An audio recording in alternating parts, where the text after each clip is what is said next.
Welcome to the Catalyst Collective. I'm your host, JD, and tonight, this is going to be a bit informal. It's going to be me and you, cozied up with my soft fleece, my drink, my glasses, and we're going to talk about the catastrophic aftermath of Hurricane Helene, specifically in Appalachia.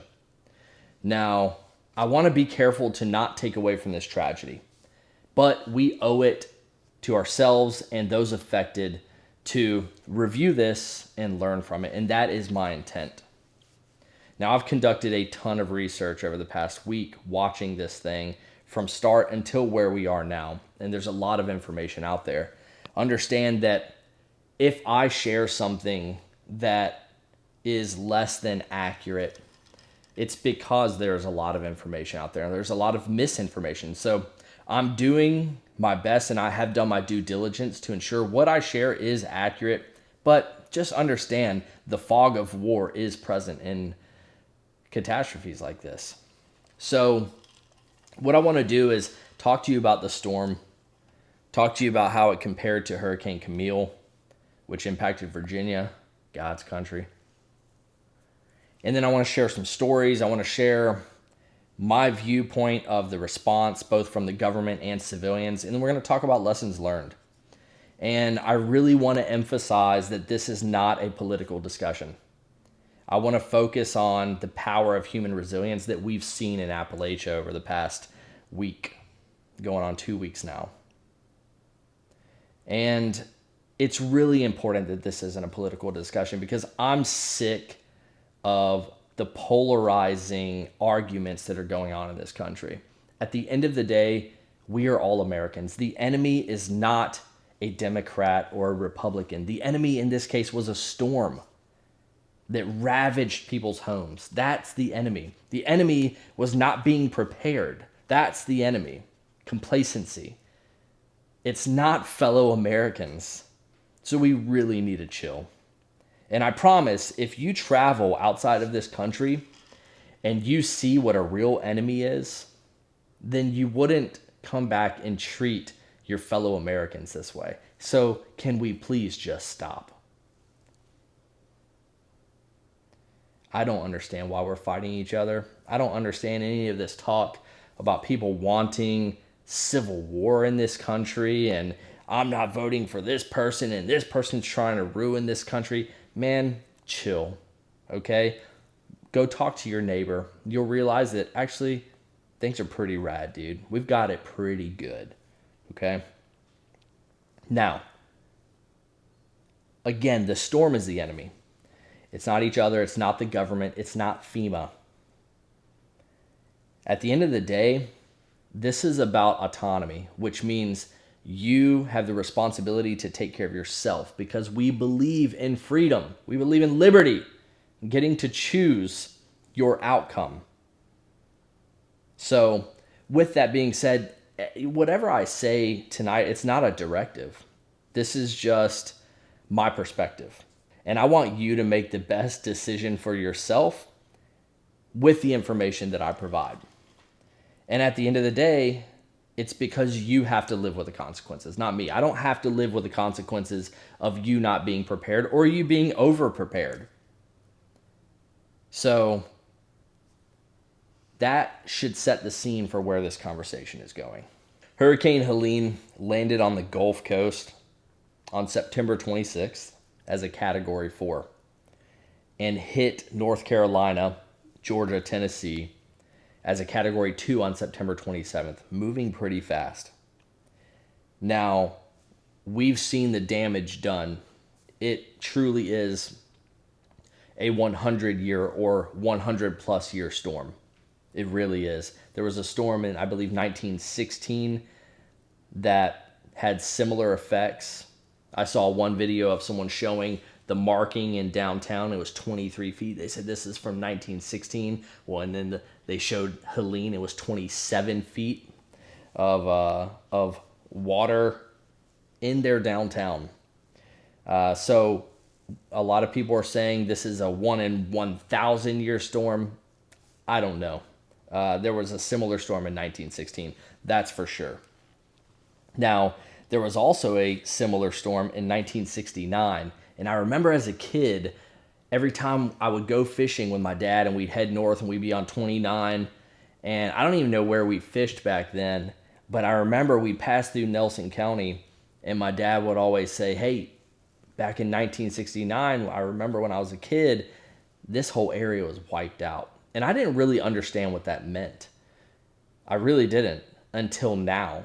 And now I'm seeing it on YouTube and in the news. This is what happened in 1969, right? Nelson County, a town called Davis Creek, was completely wiped out.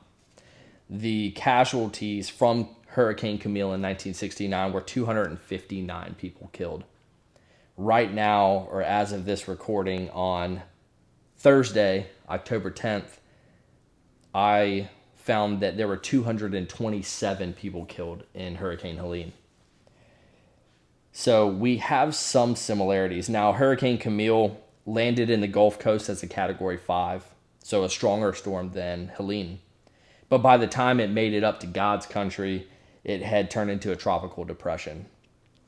But the reality is, when rain hits the mountains, it creates landslides, the creeks fill up, the rivers fill up, there's nowhere to go. These valleys get wiped out. And that's what happened in Nelson County, and that's what happened all across North Carolina. We know this, right? And Georgia, Tennessee. So there are some serious comparisons between Helene and Hurricane Camille. And I think that we should see that and understand that, yes, the variables may be different in whatever way, but nature is wild. Nature has been trying to kill and remove us from this earth since the beginning of time, whether that's beasts trying to eat us or natural disasters wiping us out. This is the nature of the earth. Now, that can lead us down a whole nother road about science, but we're not going to go there. So, as Hurricane Helene began to unfold and head north, we watched it from where we're living. It missed us. And we watched it head north, and we knew that it was going to really create an impact that changed people's lives early on. I mean, the news was saying it. This should not have been a major surprise. Now, the level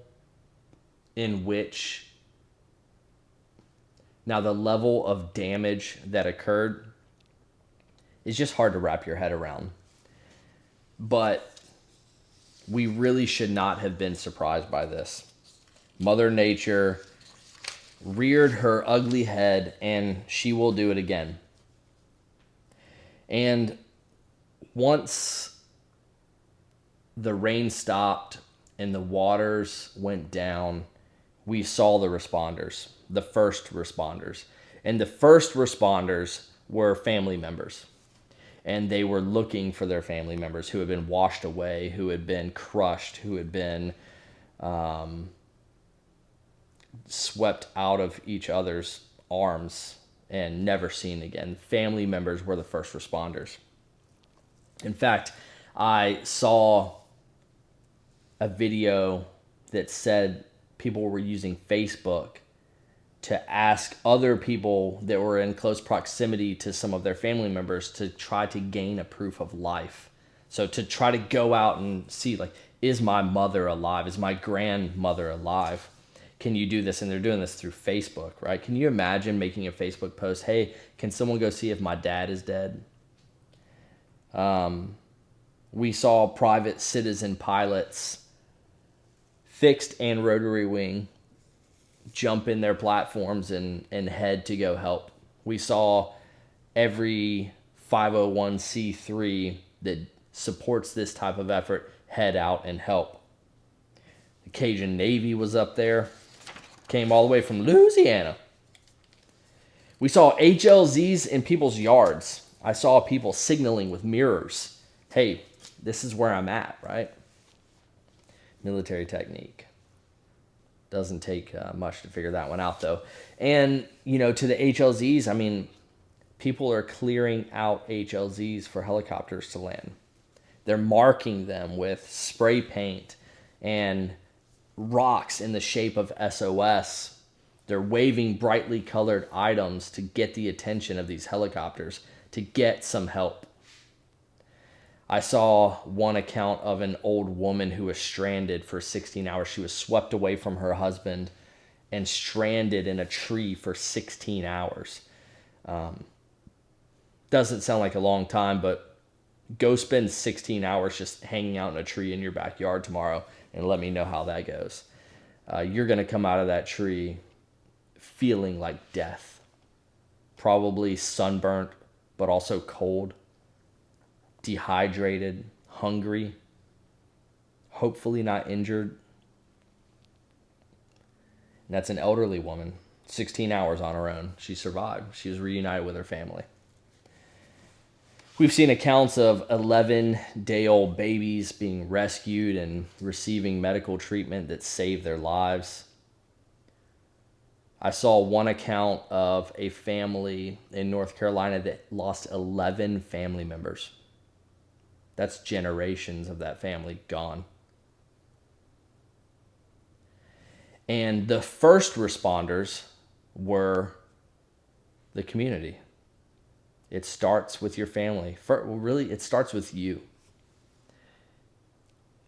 It starts with you and their concentric rings. Then there's your family, and then your neighbors, and your extended family, and then your community, and the government within your community. And then those rings keep going out, right? But those were the first responders. Why? Because they are the first ones there. Then we have the state and federal response. Now, here's something I really want to drive home. The government, they are not some scary mythological creature. I've worked for the government for 20 years. By the way, it's a government for the people, by the people. Well, the government is comprised of your sons and daughters. It's comprised of your mothers and your fathers, your uncles, your cousins, your brothers, your sisters. The government is us. And when we start thinking that the government is not us, that's the root of the issue. The government is us. So when we say, well, where's the government at? The government's not here to save me. Well, treat it as if it is your brother or your uncle or your father. Because in many cases, it was and it is. Now, is there corruption within our government? Absolutely.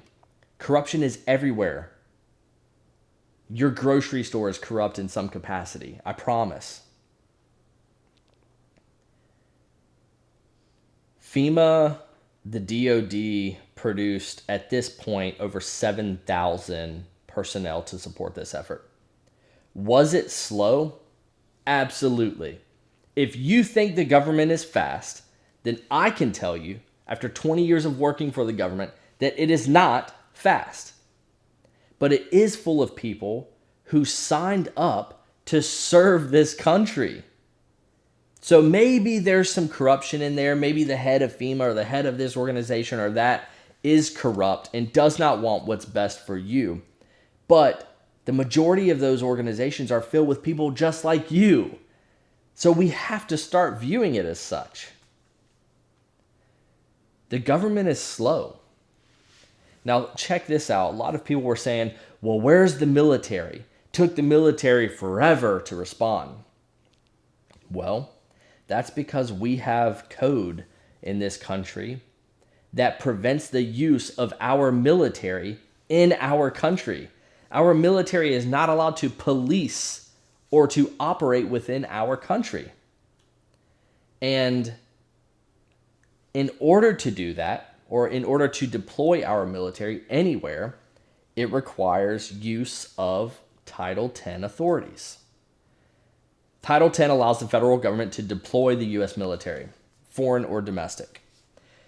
As soon as this incident occurred, the Biden administration employed Title 10 to get U.S. service members into the relief effort. But guys, it's slow. It really is. The government is slow.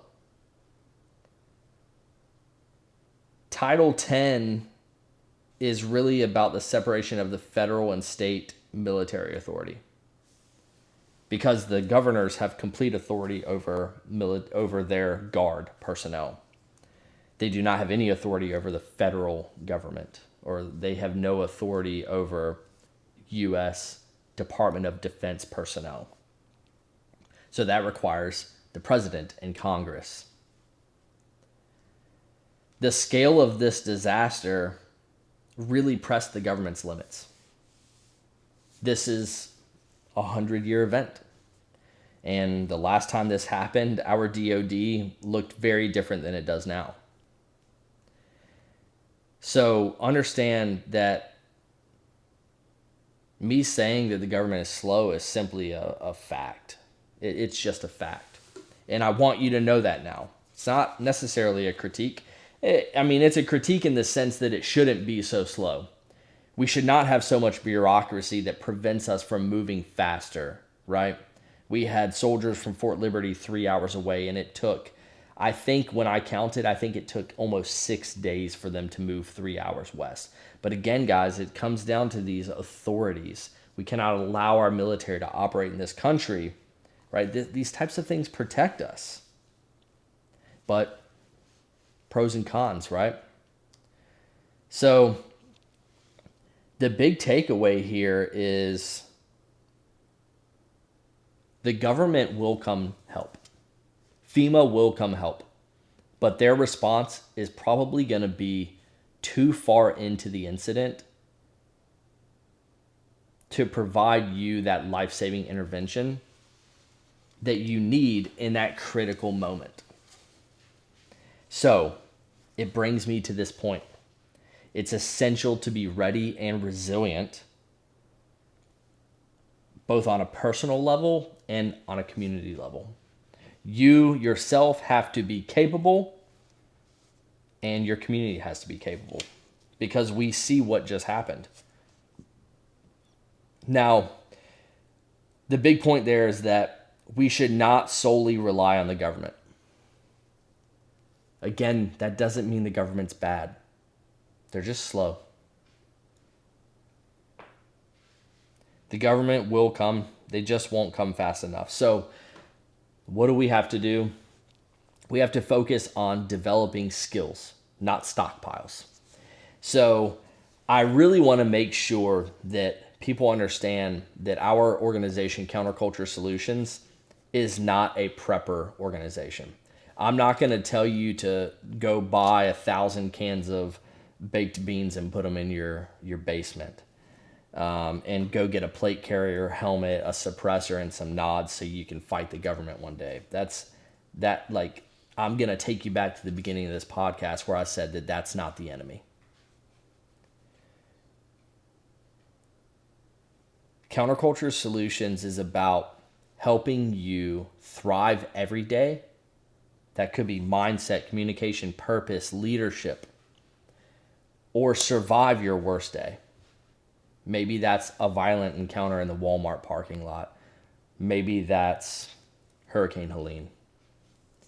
So as I looked at Hurricane Helene, a few things came to mind. The big thing is you have to be proactive. You cannot be reactive.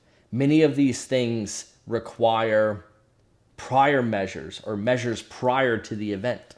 That's a big theme with us. You'll notice violent encounter. It's not about necessarily what happens at the violent encounter. It's mostly about what happens before. It's the same thing with something like Hurricane Helene. You being proactive and preparing, not prepping, preparing may save your life. So you need to be able to fill the gap. That gap could be a medical gap where you have a massive hemorrhage on your leg and no one is going to get to you in time. So you have to stop that massive hemorrhage yourself and then seek higher care. So we're filling that gap, and that can translate over into any of these categories. But it all starts with mindset. We have a hierarchy, it's a pyramid. And at the base of this pyramid is mindset, and then it goes up into skills for the individual, and then it goes into skills for the community, right? And the tip of this hierarchy is that the individual and the community are prepared to flourish in good or bad times. So mindset is the foundation to all of this. And there's so much to say about mindset, but the big piece here is that you go into this with an open mind, with a growth mindset, meaning you're not walking around with fixed beliefs. You look at a disaster and say, hey, this is horrible, but we're going to get through this. I'm not sure how, but we're going to get through this. And you truly believe that nothing can stop you. It's critical to believe that. As soon as that mindset starts to fail, then that's the beginning of the end for you. So your mind has to be right. There's a spiritual component to that. There's a social component to that. Certainly a mental component. But your mindset has to be right. And that's the most important. And this is listed in a way that I think the first things that I'm saying are the most important. So the second is wellness, fitness and nutrition. If you do not have a healthy, capable body, then you will die in that tree at 14 hours instead of 16 or 18 or 20. You'll hit the water and you'll drown because you can't swim. You'll go to walk out because you've run out of food and water and you need to do something to survive. You need to move to safety and you'll die on the way. Fitness and nutrition, general wellness should be right above mindset. You have to have a strong mind and a strong body. The next one, now we're starting to get into some specific skills. And this is where some nuance starts to step in. I think the next one is medical. But it depends. Because if the security situation is horrible, then security is more important than medical, especially if you don't have any wounds or ailments to treat. But I threw medical in here because if there are, then you must provide life-saving intervention to fill that gap.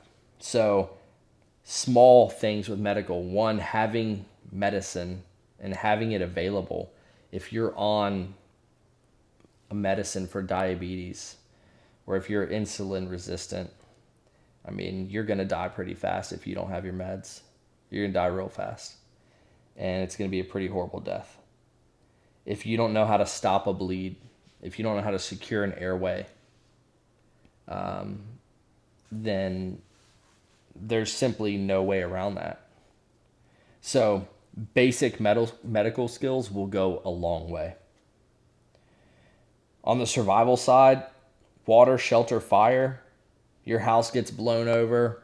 It's October. I know up at my house in Appalachia, it's in the 40s at night now. That's a cold night.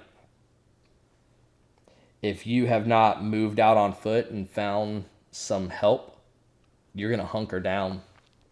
And you better have a fire and you better have some overhead cover, or you're going to have a rough night.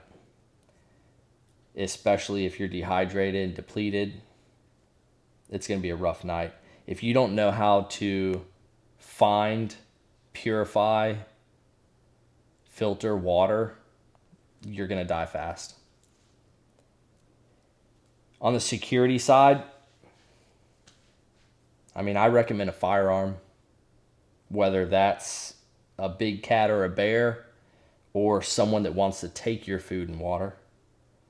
You need the ability to defend yourself. If you don't believe in firearms, then I'm going to roll you back to what I said a little while ago and say you need to be okay with the repercussions of that. And that's totally your decision. I really, really love freedom of choice. For comms, this was a big one. Communications. Starlink. Everyone's talking about it. This has shifted my intent for internet now in my home. Maybe pay the extra to have that. Not for a 100-year storm, but just for normal things. I mean, if you live in the mountains, your power is going to go out a couple times a winter. I mean, it's not uncommon. Starlink seems like a really good option. Ham radios, these were lifesavers. The towers were down for cell phones, and it still are. Having a ham radio and being able to communicate, even if it's just turning on an emergency radio and being able to hear broadcasts, that could save your life. They may tell you that more storms are coming. They may tell you that there are emergency efforts in your area. They may pass critical information about marking emergency areas or HLZs so that a helicopter will see you. Having the ability to communicate with the outside world is critical. Navigation and transportation. If you're from the country, you probably know how to get around in a vehicle on the roads. Having a basic understanding of navigation might save your life. Because again, we take it back to some of these isolated folks who were 10, 15, 20 miles away from any help. I mean, they had to walk out. I read several accounts of people walking up to 22 miles. You better know how to navigate. Basic navigation. GPS would still work. GPS on your phone. Some apps actually will still work. GPS on your phone. All you need is power and that specific app. You don't need cell phone tower connectivity. These are things, again, to be proactive about and know prior to an event. So those are skills, right? Developing a mindset and then developing skills. And that's critical. A second critical component to this is community. If you don't have a tight circle of people in your life, then start working on that right now. If you don't have family members and neighbors that you know, love, and can depend on, start working on that right now, because I promise that you will not be able to get anything done by yourself, regardless of how much ammo and beans you have in your garage. You're going to need your community. Then continue outward in those concentric circles. Know your local government. Know your sheriff, your mayor.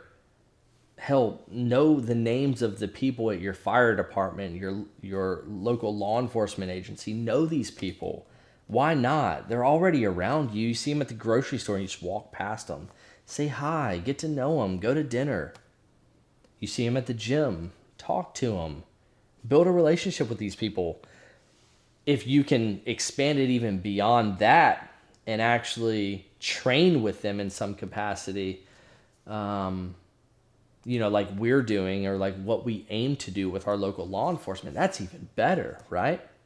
So if anything ever happens in Bedford, where I'm from, if we have the opportunity to train with the PD and the fire department and other first responders, then an incident occurs down the road, man, we already know each other. We know how we operate, at least a little bit. That's going to pay dividends.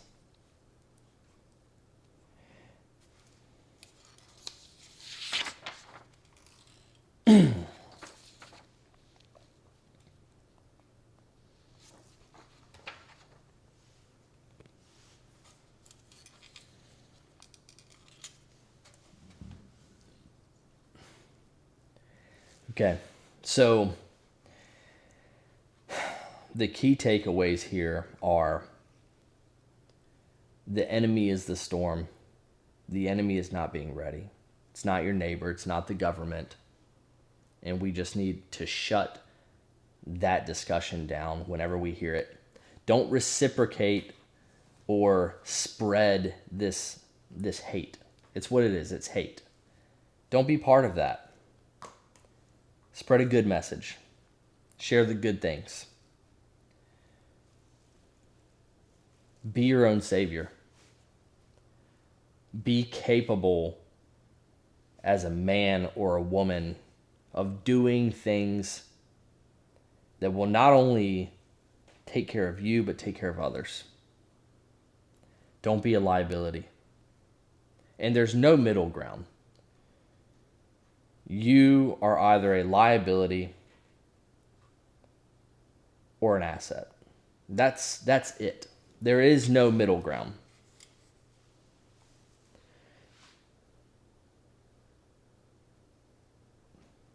Solidarity is everything in moments like this. These moments should unite us. 9/11 united us. And then we started hating each other again a couple years later. Probably took months, actually.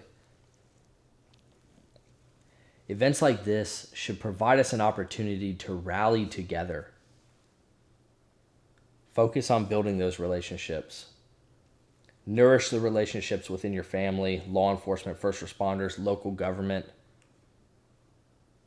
Because the story of Hurricane Helene is devastating, but it should also be a story that we tell in 10 years about communities that came together. And we should have beautiful things to say about this. It shouldn't just be hate-filled. What I would say to you is integrate into your community. The first time that you work with people in your community should not be during a disaster. Take it a step further. Go learn a new skill on your own. You can watch a YouTube video tonight on how to purify water. You could watch a video tonight on how to start a fire. You could go get your concealed carry weapons permit this weekend, and you could learn how to employ a pistol to save your life. There are steps that you can take that are free that provide you that autonomy. Because as Americans, I know you want it. I know you do. And I want it for you. So go learn a skill. And then learn another. And then learn another. And then learn another. And if you want help in that journey, then we have a lot to offer. Again, you can go do it. You can do it on YouTube. You know, I did it for 20 years in special operations. All I had to do was like a couple selections and a bunch of deployments. And I learned it though, right? Go learn these things. If you want our help, we're here. Right now, we're doing one-on-one mentoring. We're doing personal firearms training.